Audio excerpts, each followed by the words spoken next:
A'udzu billahi minasy syaithanir rajim.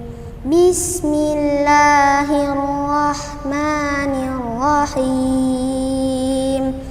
Yusabbihu lillahi ma fis samawati wa ma fil ardh. Lahul mulku wa lahul hamdu wa huwa ala kulli syai'in qadir.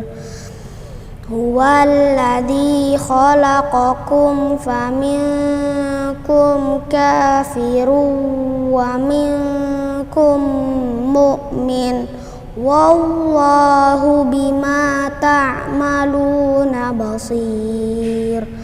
Khalaqas samawati wal arda bil haqqi wa sawwarakum fa ahsana suwarakum wa ilaihil masir. Ya'lamu ma fis samawati wal ardi wa ya'lamu ma tusirruna wa ma tu'linun. Wallahu alimun bidzatis sudur. Alam ya'tikum naba'ul ladzina kafaru min qablu fadzaqu wabala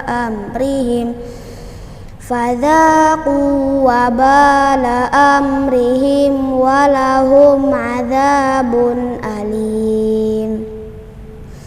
Dzalika bi annahu kanat ta'tihim rusuluhum bil bayyinati faqalu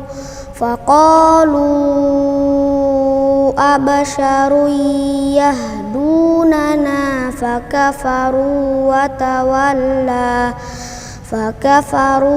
tawallaw wastaghnaullah. Wallahu ghaniyyun hamid. Za'amal ladzina kafaru allan yub'atsu qul bala wa rabbi latub'atsunna summa latunabba'unna bima 'amiltum wa dzalika 'alallahi yasir. Shadaqallahul azim.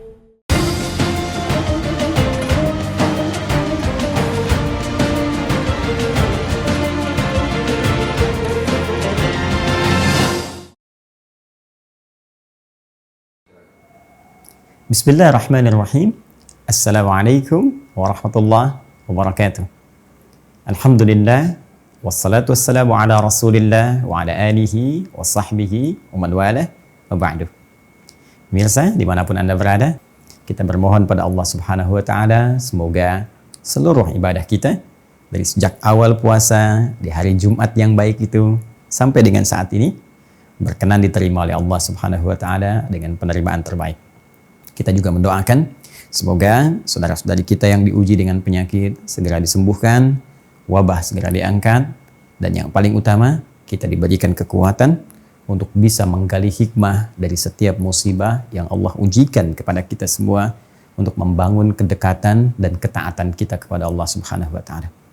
Dalam konteks itu, mari kita teruskan kajian dan peluasan wawasan kita terkait dengan amalan-amalan utama yang bisa kita maksimalkan di bulan Ramadan sesuai dengan tuntunan Rasulullah sallallahu alaihi wasallam. Kita telah uraikan tentang rahasia penunaian salat malam khusus di bulan Ramadan yang dikenal dengan qiyam al-lail. Baik. Yang sifatnya kita sebut dengan nama tarawih, ini sifatnya. Ya, dari kata tarwiha telah saya uraikan sepenuhnya. Bagi Anda yang kiranya baru menyimak, kami sangat berharap untuk bisa mengkaji pada kajian yang terdahulu supaya ada ketersambungan dengan materi saat ini. Baik, ada satu persoalan yang seringkali ditanyakan oleh sementara saudara-saudari kita. Qiyam adalah nama umum bagi sholat yang ditunaikan dari sejak dimulai waktu malam, yaitu pada waktu Isya. Kalau saya tuliskan di sini Isya, kan? Yang terbentang sampai menjelang fajar. Ya. Kalau saya tuliskan di sini pakai bahasa Arabnya seperti ini, fajar. Di sini al-Isya misalnya. Baik. Fokus baik-baik. Waktu sangat terbentang sampai menjelang fajar. Atau kalau kita ingin batasi supaya tidak mepet dengan fajarnya, maka waktu singkat menjelang fajar disebut dengan sahar. Ya, sahar. Waktu singkat menjelang fajar. Ini kalau kita durasikan kisaran 15 paling maksimal sampai 30 menit ya sebelum fajar. Waktu yang dari ba'da Isya sampai ke sahar ini, kalau kita ambil batas kehati-hatian, ini yang disebut dengan lail, al-lail. Ya. Jika Anda ingin tunaikan sholat di jenjang waktu ini, kita telah sepakati dari kalimat Nabi di hadis Al-Bukhari nomor hadis 37 itu, bahwa kalimatnya berbunyi man qama ramadhana. Sifatnya disebut dengan qiyam. Jika Anda ingin tunaikan qiyam, salat di malam-malam Ramadan, ya, di malam-malam Ramadan, bahasa Arabnya malam itu lail, maka waktunya sangat terbentang dari ba'da Isya sampai menjelang fajar.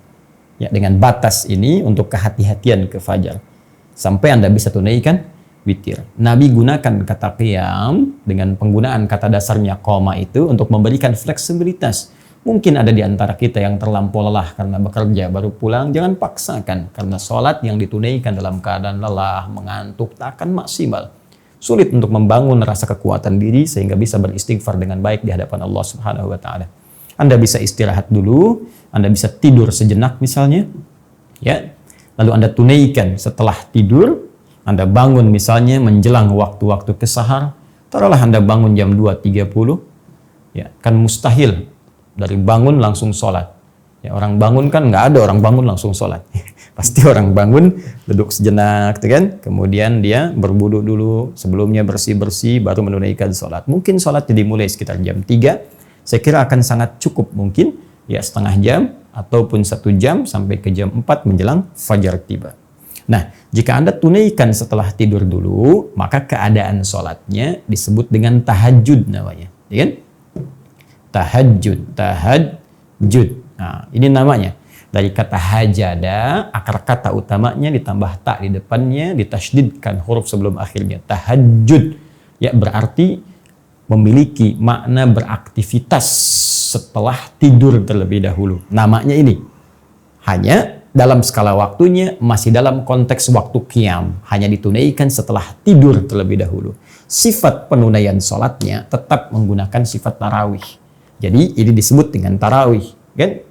Nah, sekarang soalannya muncul, Ustadz, kalau saya tunaikan ya qiyam ini sebelum saya tidur ba'da Isya, saya ingin langsung setelah salat sunnah ba'da Isya, saya tunaikan qiyam Ramadannya. Ya, kerjakan, tunaikan, sempurna, ditutup dengan witir kemudian. Lalu saya tidur. Maka pertanyaannya, kalau saya bangun sebelum waktu sahar ini, ya, kita contohkan fajarnya 4.35 misalnya, ya, maka mengambil waktu saharnya kurang lebih jam 4:05, ya kan? Nah, 04:05, baik waktu Indonesia bagian barat atau disesuaikan dengan waktu yang lainnya. Kemudian saya bangun ternyata jam 3 misalnya, 03:00, setelah menunaikan qiyam sebelumnya dan insya Allah dengan sifat tarawih. Apakah boleh saya kemudian menunaikan tahajud lagi di malam ini? Ya, bolehkah kemudian menunaikan tahajud setelah saya menunaikan qiyam sebelum tidur? Jawabannya sangat singkat, padat, boleh. Silahkan. Ya, dan tidak ada perbedaan pendapat dalam kebolehan ini. Yang berbeda hanya persoalan witirnya saja. Apakah witir lagi atau tidak? Kan? Ini langsung bahkan ada petunjuknya dari Nabi SAW dalam satu kejadian ketika Nabi telah menunaikan qiyam di sholat malamnya.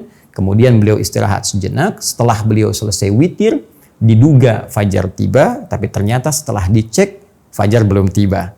Maka beliau tunaikan lagi sholat 2 rakaat. Setelah tuntas 2 rakaat itu ternyata azan kemudian.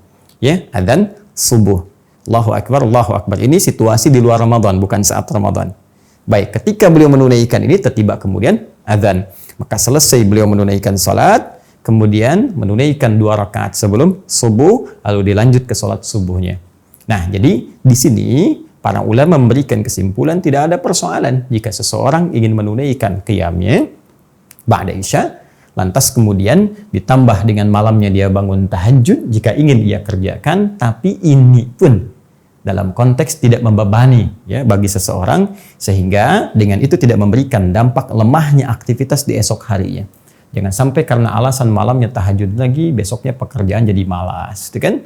Nah, kemudian aktivitas tidak terlaksana dengan baik. Karena itu Nabi memberikan contoh kepada kita memaksimalkan salah satu, imma sebelum istirahat atau setelahnya, supaya kita bisa maksimal juga fresh esok harinya menunaikan aktivitas yang kita kerjakan. Tinggal persoalan witirnya, apakah witirnya ditunaikan lagi atau tidak. Ya, sebagian ulama berpendapat, khususnya dari mazhab Hambali, berpendapat secara tekstual pada kejadian tadi tak usah sholat witir lagi. Ya, tidak usah sholat witir lagi. Kenapa? Karena zahirnya yang terlihat, kasat matanya yang nampak bahwa Nabi setelah sholat 2 rakaat tadi, ya beliau witir, kemudian tahu bahwa fajar belum tiba, beliau sholat 2 rakaat lagi, dan tidak ditutup dengan witir. Maka ada yang menyimpulkan, silahkan tambah tahajud, tapi tak perlu witir lagi karena sebelumnya sudah selesai. Ini bagian yang pertama. Yang kedua pun ada yang berpendapat, tak ada masalah kalau ingin witir lagi. Karena witir yang ini menutup sholat yang 2 rakaat dikerjakan lagi. Ya, sedangkan witir yang pertama menutup sholat yang golongan pertama yang telah kita kerjakan. Jadi kalau dalam konteks di sini Anda sholat kemudian witir, sholat witir Anda menutup nih sholat yang sebelumnya, rangkaian sebelumnya. Adapun setelah ini jika Anda ingin sholat lagi, maka dibuka dengan sholat baru dan sholat itu ditutup dengan witir yang kemudian dikerjakan setelahnya. Adapun menjawab pertanyaan yang pertama tadi, kan Nabi tidak sholat witir. Patut diduga beliau tidak witir itu karena adzan telah berkumandang. Karena itu tak ada kesempatan menunaikannya. Ya, dengan demikian golongan kedua berpendapat kalaupun adzannya masih panjang atau ada sekat waktunya terlihat atau nampak, mungkin Nabi pun akan mengerjakan witirnya. Ini hanya perbedaan pendapat saja. Ya, kalau Anda ingin tunaikan tak ada masalah, tidak pun tak ada masalah. Yang salah? Bukan yang tidak sholat, karena ini pun sifatnya sunnah. Ya, tidak ada orang nggak sholat sunnah dibilang salah dan dosa. Ya, sunnah itu kan kalau dikerjakan berpahala, tak mampu pun tidak mengapa. Jadi jangan berdebat pada sesuatu yang tidak meningkatkan keilmuan kita, tidak menguatkan iman kita, dan tidak menambah wawasan kita. Cukup apa yang kita pilih, itu yang kita ikuti dan hormati pilihan orang lain. Selesai. Baik. Nah, ini tuntas persoalan ini. Mudah-mudahan tahun depan pertanyaan ini tidak berulang. Ya. Kalau tidak, saya akan pijit bel. Pepeo, mengulang pertanyaan sebelumnya. Oke ya? Baik, yuk kita lihat ke sini. Baik teman-teman, sekarang tersisa pernyataan. Ini sudah kita bahas. Ya kan? Ba'da isya tak perlu dibahas. Karena ini sudah jadi kewajiban yang kita tunaikan tiap waktu. Kita seharusnya lebih mengerti. Ba'da isya telah kita tuntaskan qiyam. Ini juga fajar telah kita keluarkan. Tahajud telah kita sampaikan. Sekarang yang paling menarik, antara jeda lail ke fajar ada waktu singkat menjelang fajar disebut dengan sahar. Jamaknya ashar. Asharun. Ya, ini jamaknya. Jadi ini bentuk tunggalnya saharun. Ingat jangan salah baca ya. Ini ada sihrun, ada saharun. Itu beda. Ya, ini disebut dengan saharun, jamaknya asharun. Kita kembalikan ke sini. Sahar adalah waktu singkat menjelang fajar. Batas antara lail dan fajar. Tadi saya tuliskan kisaran 15 sampai 30 menit lah. Kurang lebih demikian. Baik. Aktivitas yang dikerjakan di waktu sahar disebut dengan sahur namanya. Ya, aktivitasnya disebut apa? Sahur. Nah. Jelas?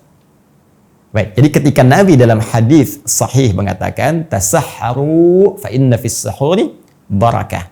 Silahkan makan di waktu sahar. Demikian cara menerjemahkannya. Ya. Makanlah kalian di waktu sahar. Ya, di waktu sahar. Nah, sehingga dipopulerkan makan sahur, sahur gitu ya. Nah, sahur itu artinya makan yang ditunaikan di waktu sahar.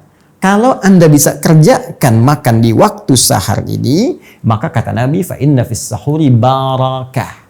Anda bisa mendapatkan berkah. Kita tulis dengan bahasa Arabnya barakah. Ini redaksi hadisnya. Fa inna fis sahuri barakah. Apa itu barakah? Barakah itu secara singkat ziyadatul khair. Ya, ziyadatul khair, bertambahnya nilai suatu kebaikan. Ziyadatul khair. Kurang lebih begini tulisannya. Ya, ziyadatul khair. Ya, bertambahnya satu nilai kebaikan. Nilai positif. Contoh, maaf, pakaian ini berkah ketika pakaian ini memiliki nilai-nilai kebaikan yang bertambah. Bisa dipakai ibadah, dipakai mengerjakan yang baik-baik, kan?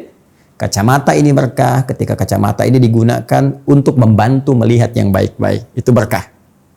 Harta itu berkah ketika harta mampu dikelola dan digunakan untuk bisa mendapati yang baik-baik. Itu berkah namanya.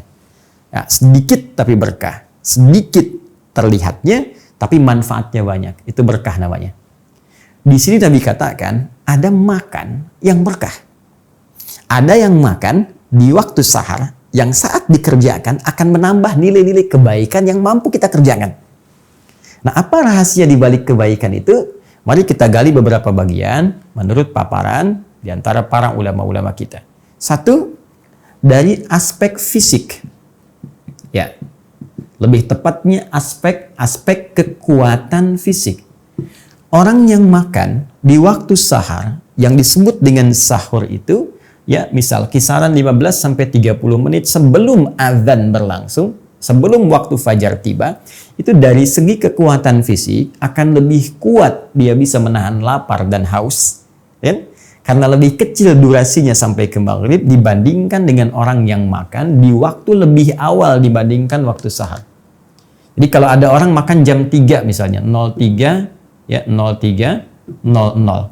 Jadi kalau mengacu pada konteks penamaan ini secara bahasa dan rumus Nabi, sebetulnya kalau waktunya jam 3, fajarnya jam 4.35, ini belum bisa disebut makan sahur. Ini disebut makan lail namanya. Makan malam-malam, ya. Jadi kalau ada dari masjid jam 3 bilang sahur, Anda bisa bilang belum. Tapi mungkin bukan itu. Maksudnya mengingatkan dari masjid. Ayo cepat siap-siap mau sahur di waktu sahar. Ya. Nah, kita hitung sekarang. Anda makan jam 3. Maghrib misalnya sekarang jam 17.50. Tuh. Berapa jam bisa menahan lapar ke sini? Kan? 14 jam 50 menit. Kalau kita mau fair kemudian tinggal dikurangi saja. Cukup lama kita tahan. Tapi kalau Anda jadikan jam 3, makan jam 4 misalnya. Naik 1 jam. Atau 4.10 misalnya. Anda tinggal kurangi saja. Maka durasi untuk menahan lapar itu dan durasi untuk mengumpulkan tenaga dalam tubuh kita itu semakin pendek waktunya berbanding dengan terbalik semakin kuat tenaga kita karena aktivitas yang kita tempuh disuplai dengan tenaga yang cukup dengan waktu yang cukup singkat dibanding sebelumnya. Maka energi itu yang bisa kita gunakan untuk banyak beribadah. Baca Qurannya enak, zikirnya enak, risetnya enak, kan? Beraktivitasnya enak. Tapi kalau lebih dini Anda makannya, maka energi kita akan banyak terkuras. Mikir sesuatu terkuras, berjalan terkuras. Kalau sudah banyak terkuras, maka persamaannya energi banyak keluar, lemah keadaan fisik kita.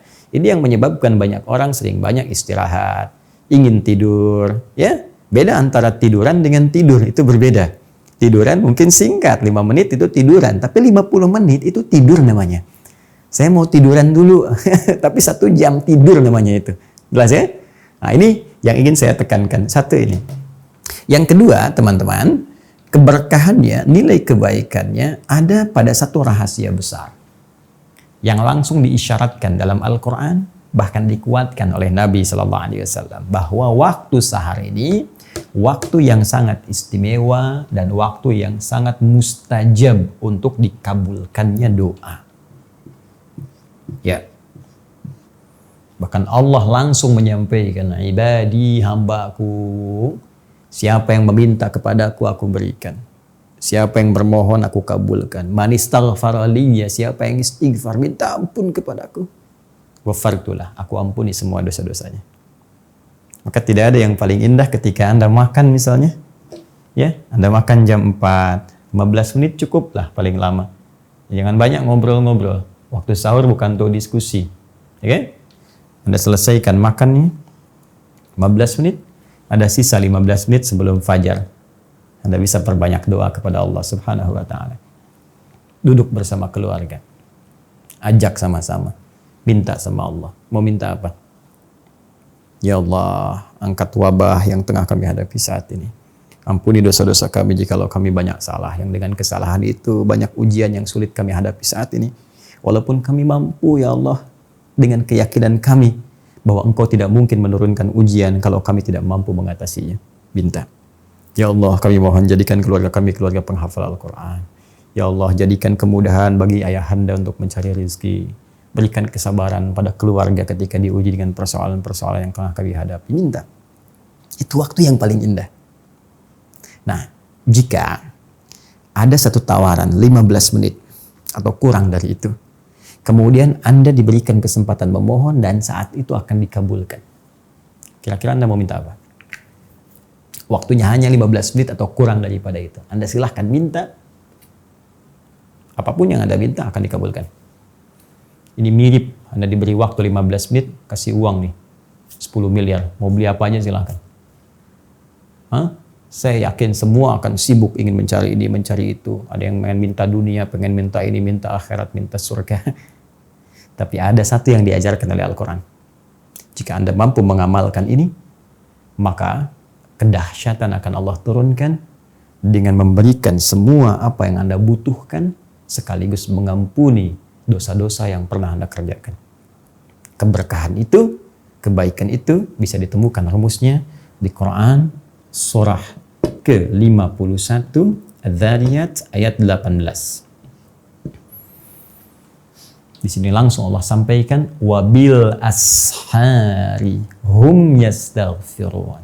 Wabil ashari, dan saat tiba waktu-waktu sahar itu. Ashar tadi saya sampaikan jamak dari kata sahar. Kenapa Allah ingin sebutkan ashar? Seakan-akan Allah ingin berikan kesempatan, kalau sahar hari ini nggak dapat, besok dapat. Besok nggak dapat, besoknya lagi dapat. Demikian saya bentangkan, kata Allah, banyak setiap hari sebelum datang fajar kesempatan untuk Anda lakukan. Dengan amalan yang Anda kerjakan pada saat itu, anugerah bisa diberikan begitu melimpah. Apa diantaranya? Hum yastaghfirun. Kata Allah, mereka banyak istighfar. Istighfar, istighfar, istighfar. Allahu Akbar. Jadi kalau tadi hadis qudsinya mengatakan mau minta dikabulkan, ya, mau mohon diberikan. Tapi kalau ada istighfar langsung diampuni. Kalau ada 3 pilihan ini disampaikan pada kita, kita mau ambil yang mana? Mau minta, ya kan? Diberikan, mohon dikabulkan, atau kita beristighfar diampuni. Maka rumus cerdasnya kata para ulama, pilih bagian ketiga, minta istighfar. Karena Al-Quran pun mengarahkan kepada bagian ini. Kenapa? Karena orang istighfar itu, kalau sudah istighfar dosanya diampuni, kosong dari semua dosa, maka mudah tersambung dia kepada Allah Subhanahu wa taala, sehingga belum minta pun berpotensi dikabulkan oleh Allah Subhanahu wa taala. Karena itu orang-orang dulu jika punya hajat, keinginan kepada Allah, banyak di antara mereka yang membiasakan istighfar. Astagfirullah, astagfirullah, astagfirullah, astagfirullah. Bahkan pernah saya kisahkan pada Anda, kisah tentang seorang tukang roti yang sering istighfar itu. Anda bisa cek kembali dalam ceramah-ceramah yang pernah saya sampaikan. Dengan rajinnya istighfar, dia katakan, tidak pernah ada doa yang saya mohonkan kepada Allah kecuali selalu dikabulkan oleh Allah Subhanahu wa taala. Karena itulah orang ahli istighfar, dosanya cepat diampuni oleh Allah, terjaga dari semua kesalahan dan dosa. Allah menjaganya dengan cara yang baik tentunya. Kemudian yang kedua, ini yang paling menarik, orang rajin istighfar, oleh Allah cepat dikabulkan doa-doanya. Dan yang ketiga, orang rajin istighfar akan disejajarkan oleh Allah dengan orang-orang sabar, orang-orang khusyuk dalam salat, orang-orang rajin infak, dan orang-orang yang jujur dalam kehidupannya, dan mereka ditempatkan dalam surga yang selevel. Itu ditemukan di Quran surah ketiga ayat ke-17. Ya, as-sabirina, dan orang-orang sabar itu. As-sadiqina, orang-orang jujur itu. Ya, kalimatnya perhatikan, as-sabirina, was-sadiqina, wal-qanitina, dan orang-orang yang khusyuk dalam salatnya itu. Wal-munfiqina, dan orang-orang yang rajin infak, dermawan. Masya Allah, orang sabar, orang jujur, orang khusyuk dalam ibadah salatnya, orang dermawan. Yang kelima, wal mustaghfirina bil ashar, dan orang yang rajin istighfar ketika waktu sahar itu tiba. Jika ada tawaran diberikan kepada Anda, bukan sekedar makan, doa dikabulkan, dosa-dosa kemudian diampuni, dijaga oleh Allah. Tapi penjagaan ini bukan maksum. Kalau maksum sifatnya Nabi SAW. Ya, para Nabi maksum, tidak mungkin berbuat salah karena ada penjagaan Allah. Kalau kita diampuni dosa oleh Allah, diarahkan untuk berbuat nilai-nilai kebaikan. Ada penjagaan dari Allah Subhanahu wa taala, ada malaikat yang ditempatkan oleh Allah untuk mengawasi tindakan kita, membisikkan kalau ada kesalahan-kesalahan mungkin berpotensi kita kerjakan. Dan yang terakhir, dikumpulkan oleh Allah di surga bersama 4 golongan terbaik. Kalau tiap menjelang subuh Allah tawarkan dan belum Anda ambil juga karena sibuk dengan makanan, maka berapa kali sahur lagi mesti Allah tawarkan kepada kita untuk memberikan semua keistimewaan tadi. Sekarang sudah hari yang ke-7, ada peluang besok di yang ke-8, ada peluangnya lagi di yang ke-9, tapi kita tidak mengerti dan tidak mengetahui di hari keberapa kita akan berpulang kepada Allah Subhanahu wa taala. Karena itu saya memberikan saran bagi saya dan kita semua, kalau ada peluang esok kita bangun, diberikan kesempatan untuk hidup, manfaatkan waktu sehari ini sebagai pemberian dari Allah untuk kebaikan kita dunia dan akhirat. Subhanakallahumma wa bihamdika asyhadu an la ilaha illa anta astaghfiruka wa atubu ilaik wa akhiru da'wana alhamdulillahi rabbil alamin. Assalamualaikum warahmatullahi wabarakatuh.